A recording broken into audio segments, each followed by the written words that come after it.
Kiranya firman Tuhan ini menolong kita, menjadi penuntun bagi kita memasuki masa-masa Natal di tahun ini. Bahwa Tuhan hadir melawat kita dalam kesesatan kita. Karena itu jiwa kita, hati kita, mulut kita, hidup kita memuliakan Tuhan.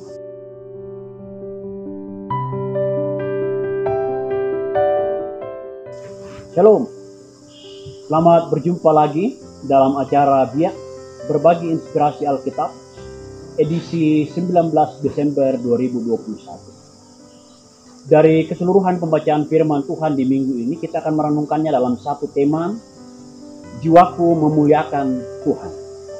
Diatangku umpeng kalangkai uang matuan. Nah, saudara-saudara yang dikasihi Tuhan, 3 bahagian penting dari firman Tuhan minggu ini untuk kita renungkan di masa Advent yang kita jalani. Yang pertama, saudara-saudara, dalam kehidupan ini mungkin ada waktu di mana kita menitikan air mata, kita menangis, kita mencucurkan air mata. Di satu sisi mungkin karena kita berbahagia. Namun di banyak kesempatan kita menangis, kita mencucurkan air mata karena begitu banyaknya himpitan-himpitan hidup, begitu banyaknya hal-hal yang mencemaskan, mengkhawatirkan, menggelisahkan dalam kehidupan. Dalam pembacaan firman Tuhan minggu ini, kita belajar bagaimana pemazmur mencucurkan air mata ketika menyaksikan murka Allah nyata di tengah-tengah kehidupan umat Tuhan. Atau seperti yang diungkapkan dalam Mika, bagaimana umat dibiarkan terserak, berjalan tanpa gembala, tanpa pemimpin yang diharapkan menunjukkan arah dan tujuan perjalanan kehidupan. Atau sebagaimana yang diungkapkan dalam surat Ibrani, tentu kita akan merasa sesak, meratapi ketika Allah ternyata menolak segala bentuk persembahan kita, segala bentuk peribadahan kita, karena dosa-dosa, karena kecemaran yang melekat dalam diri kita. Ataupun kita menangis, meratap, mencucurkan air mata, menyaksikan orang-orang congkak mengintimidasi sesamanya yang lemah. Atau kita mencucurkan air mata manakala kita dalam kesusahan soal makan dan minum dan banyak hal dalam kehidupan.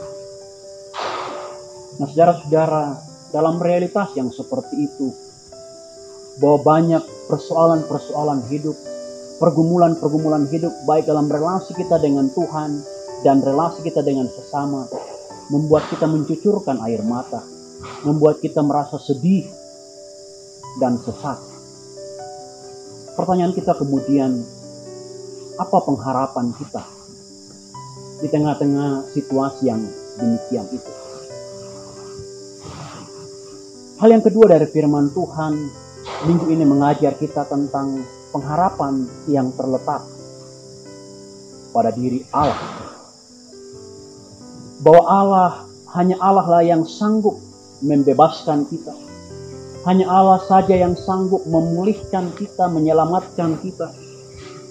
Hanya Allah yang sanggup memilih, mengangkat, mengutus gembala-gembala yang baik untuk menuntun umat yang terserak kepada jalan yang Allah kehendaki, kepada masa depan.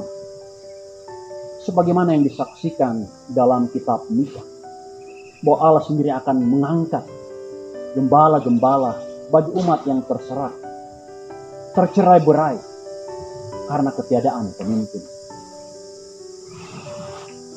Bahkan lebih jauh, saudara-saudara, dalam surat Ibrani kita belajar tentang pengharapan kita bagaimana Allah dalam Yesus Kristus menyatakan kasihnya ketika Kristus menjadi korban penyelamatan, korban penghapus dosa yang sempurna, yang berkenan bagi Allah.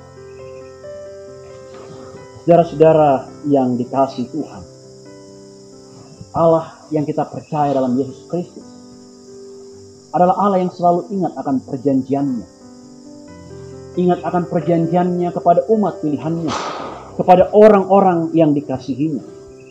Sebagaimana yang diungkapkan dalam Injil Lukas pembacaan kita.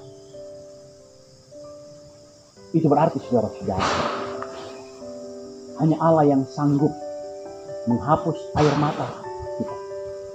Hanya Allah sanggup yang mampu menegakkan kita di tengah-tengah kesukaran, tantangan, dan beratnya kehidupan.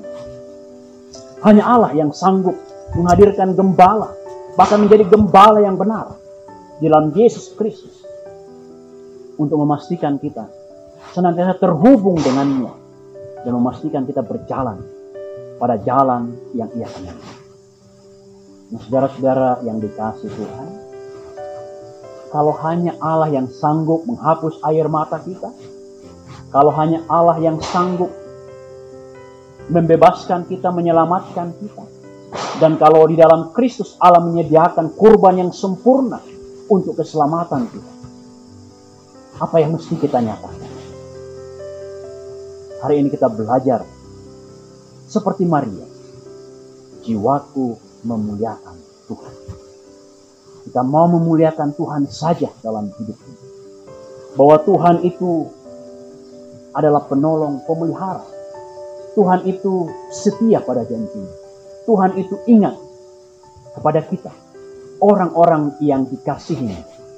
Tuhan mau melawat kita dalam pergumulan kita, dalam ratap tangis kita, dalam keluh kesah kita.